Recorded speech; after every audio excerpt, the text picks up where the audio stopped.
पहले कराची में होता था बत्ताखोरी, अब कराची में हुई है इलेक्शन खोरी। गैंग रेप्स के जराइम हुआ करते थे, अब गैंग रिगिंग के जराइम हो रहे हैं। सवाल ही पैदा नहीं होता कि कोई कॉम्प्रोमाइज हो। इमरान खान टीपू की चलती फिरती एक मिसाल है आपके सामने, उसको फौरन रिहा किया जाए। मैं हमारे जो वहाँ से एक्चुअली मुंतखब हुए हैं सईद अहमद MP है, उनके केस को पेश करके कमीशन के सामने मैं आ रहा हूँ। दो बातें कहने वाली हैं इब्तदाई तौर पे। सबसे पहले ये है कि कराची का पूरा इलेक्शन, पहले कराची में होता था स्ट्रीट क्राइम, अब कराची में हुआ है मुनज़्ज़म क्राइम। पहले कराची में होता था मोबाइल स्नैचिंग, अब कराची में हुआ है रिजल्ट स्नैचिंग। पहले कराची में होता था बत्ताखोरी, अब कराची में हुई है इलेक्शन खोरी। और पहले कराची को लहू लुहान करवाने के लिए गैर मुंतखब लोगों को आगे किया गया। अब जो मुंतखब हुए उन लोगों का रिजल्ट, उसके ऊपर कराची की तारीख की सारे बैंक डकैती, सारा स्ट्रीट क्राइम और सारे जराइम एक तरफ रखें, सब पे भारी जुर्म जो हुआ है, इसको कहते हैं ऑर्गेनाइज्ड क्राइम, इसको कहते हैं सिंडिकेटेड क्राइम। वो है जिसके ज़रिए से कराची के पूरे रिजल्ट हड़प कर लिए गए। अगरचे मैंने आज कोई केस बलूचिस्तान का नहीं किया, लेकिन बलूचिस्तान में शटर डाउन है, बलूचिस्तान में मुकामी जमातें, बलूचिस्तान में असली जमातें, नुमाइंदगी करने वाली जमातें, पाकिस्तान तहरीक इंसाफ समेत और नेशनलिस्ट पार्टीज़, वो सारे के सारे बाहर निकले हुए हैं। वो समझते थे ये इलेक्शन उनके लिए, उनके ज़ख्मों के ऊपर मरहम रखने के लिए आएगा। पता ये चला है कि जलती पे तेल डालने के लिए ये इलेक्शन, सारे का सारा वहाँ भी इज्तिमाई डकैती हुई है।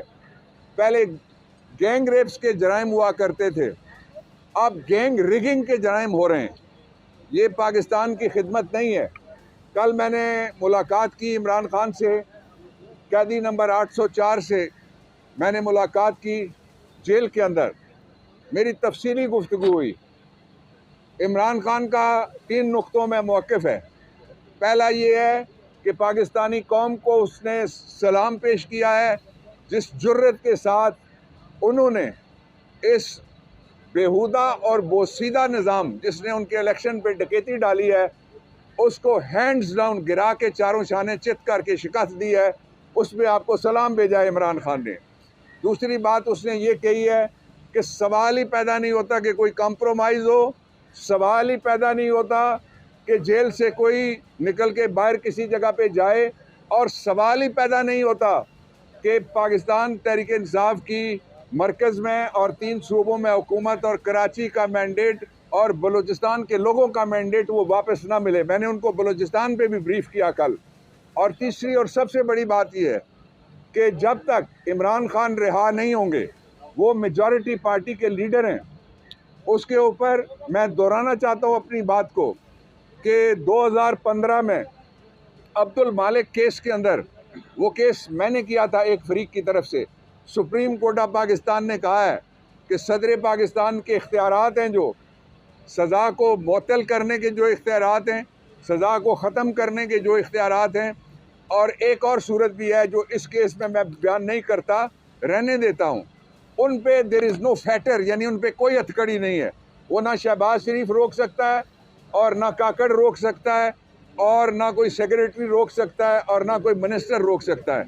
इसलिए सदर साहब के पास जो टाइम है, वो उन्होंने अपना बहुत अच्छे तरीके से अपना टाइम पूरा कर लिया है। कभी कभी तारीख़ में वक्त आता है कि टीपू सुल्तान का किरदार अदा करना चाहिए। चंद उधार की सांसें तो मिल गई थी बहादुर शाह जफ़र साहब को भी, लेकिन वो मुकाम तारीख़ में उनको नहीं मिला जो टीपू को मिला है।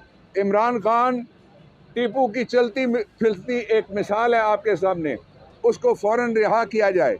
जब तक लार्जेस्ट पार्टी का लीडर रिहा होके गवर्नमेंट फॉर्मेशन में, जिस तरह कल उन्होंने जेल के अंदर बैठ के हमारे एक बहुत ज़बरदस्त किस्म के कैंडिडेट को नामज़द किया है, अली अमीन गंडापुर को, जो डिज़र्व करते हैं हर एतबार से, फेडरल मिनिस्टर, वो मेरे साथ कैबिनेट में मौजूद थे, मैंने काम किया हुआ है। रिलेंटलेस वर्कर है, ऐसे ही आदमी की ज़रूरत थी जो सीधा सीधा हो, वर्कर आदमी हो, खड़ा होने वाला हो। और इमरान खान का सही मानों में वो बबर शेर सिपाही है। मैं जो दूसरी बात कहना चाहता हूँ वो ये है कि इस वक्त जो गवर्नमेंट फॉर्मेशन हो रही है लोटाबाजी के ज़रिए से, जो लोग गए, मैं उनको बताना चाहता हूँ कि आइन के आर्टिकल 63 की रूह से वो नाअहल हो जाएंगे। अब ये वो वाला ज़माना नहीं है कि पाकिस्तान तहरीक इंसाफ का जो आदमी जाएगा, ख़रीदा जाएगा और गवर्नमेंट में बैठा रहेगा, इसलिए कि सब की वीडियोज़ हमारे पास हैं, इसलिए कि सब के एफिडेविट हमारे पास हैं, इसलिए कि सब के बयानात आपके पास हैं मीडिया के ऊपर। ये सफिशेंट मटेरियल है। और 3 शराइत हैं किसी को हटाने की, या किसी पार्टी के निशान पे लड़ा हो और उसकी पार्लिमानी पार्टी का मेंबर हो, या उसकी हमायत से जीता हो, या उसने पार्टी ने निशान ना हो उसको नामजद किया हो। तो हमने तो सारे नामजद किए हुए हैं, इसलिए मेजॉरिटी खड़ी है। जो खड़े हैं उनको शाबाश देता हूँ, खड़े रहो, डटे रहो। मुस्तकबिल पाकिस्तानियों का है, पाकिस्तान के अंदर किसी माफिया का कोई मुस्तकबिल नहीं है।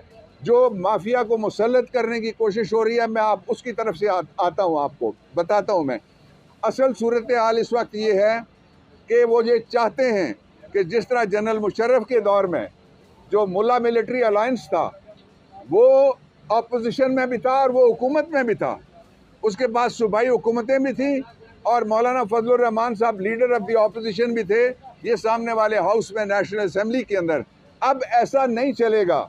जो ये कहा जा रहा है कि जिसका पेट फाड़ के चोरी का माल निकालना था उसके साथ गुफ्तगू करना, और जो कहता था कि मैं चोरी का माल निकालूंगा उसके साथ गुफ्तगू करना, ऐसा ही है पाकिस्तान के इस सबसे बड़े मनसब वज़ारत उज़्मा पे और सबसे बड़ी काबीना, वफाकी काबीना पे डाकुओं का एक पक्के के डाकुओं का गैंग, वो आपके घर में कोई दाखिल कर दे और कहे कि अब मैं आपका चौकीदार हूँ, मैं अपोजिशन का किरदार अदा करूँ।